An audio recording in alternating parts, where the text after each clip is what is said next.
Haven't read this issue yet. Punk Rock Jesus. I just ended up getting this yesterday just because I've seen so many like positive reviews on it, and then Sleepy Reader 666 really sold me on it. So I haven't gotten a chance to read it in detail, but there's that. World's Finest, Huntress and Power Girl. Just an old-fashioned, old-school superhero comic. The writing's by Paul Levitz. The art is by George Perez. The art in the main story is by George Perez.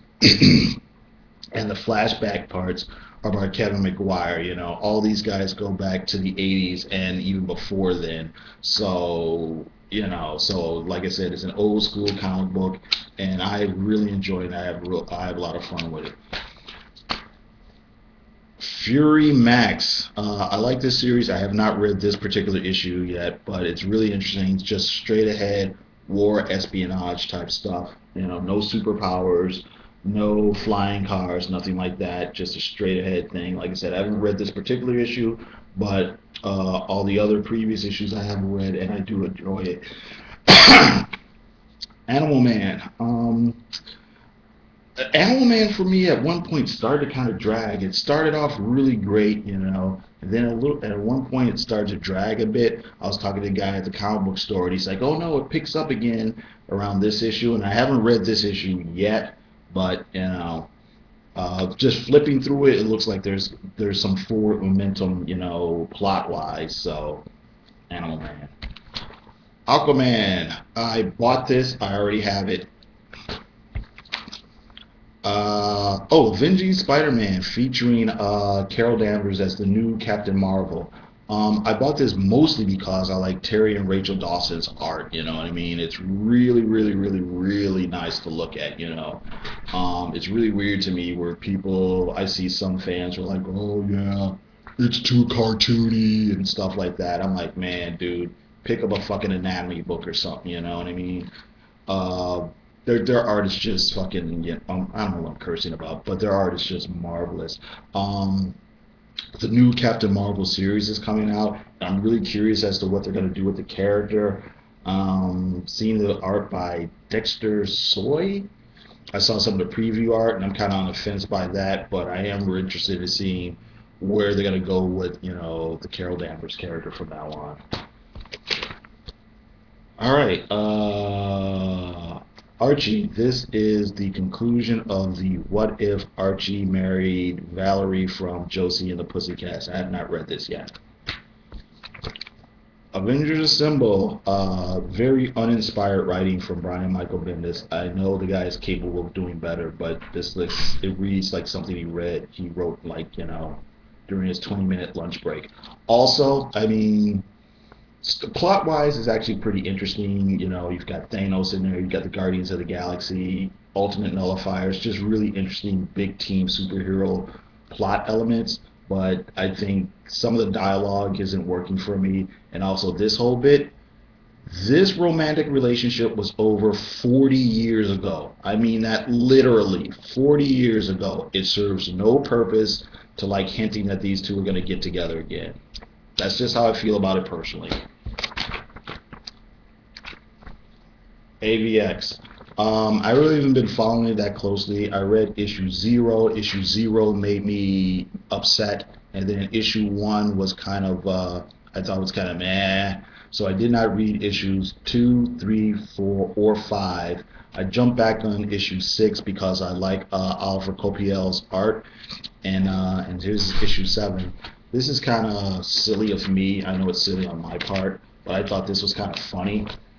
This is spoilers for whoever hasn't read it yet. Just skip ahead maybe 30 seconds.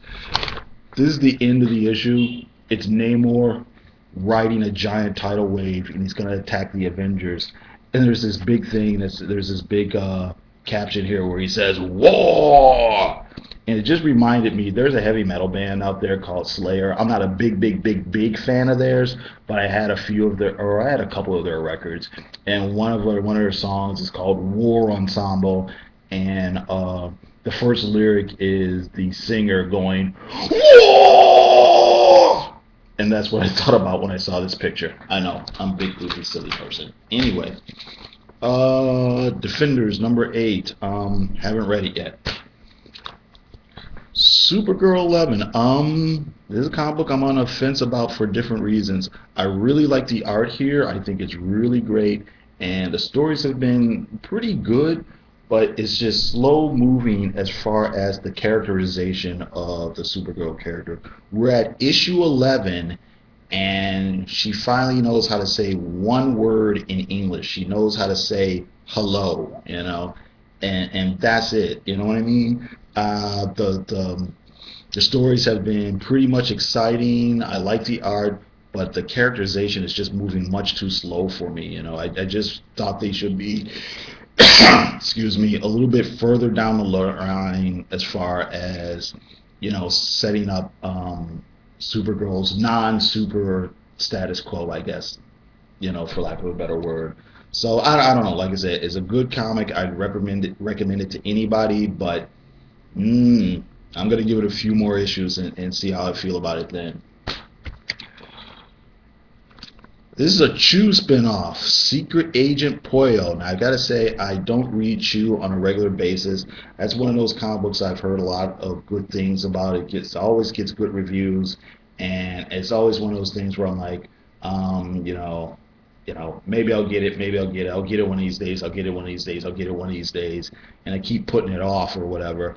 I ended up getting this one because it was recommended by Tom Devine from A Comic Book Look. Tom and John have a channel here on YouTube. It's the two of them, and sometimes they're joined by Skylar.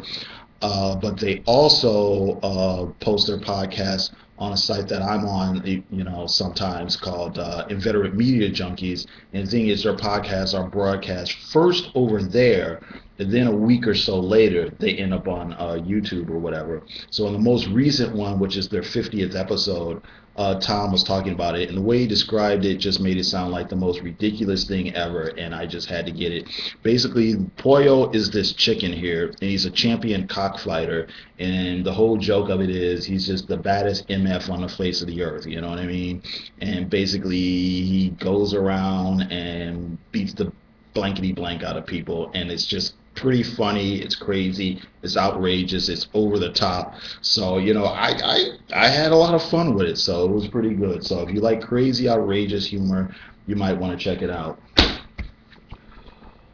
Silk Spectre number 2. Okay, let's see here. I was really ambivalent about the whole Before Watchmen thing. I don't want to get into the whole thing about who signed what contract and who owes what money to who and blah blah blah blah blah.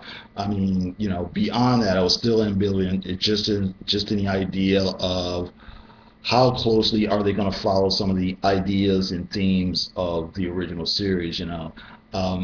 Minutemen was pretty good as a comic book. I don't know if I'm going to keep going with it or not. And I bought The Comedian. I was way disappointed in The Comedian. Just my personal thing. I just felt it seemed like a normal mediocre comic book. You know what I mean? It didn't tap into the other ideas that were going on, like I said, in the original series. And it wasn't Brian Azzarello's best work, and it wasn't J.G. Jones' best work. It just seemed so average. I was really let down by that. I did like the first issue of Silk Spectre.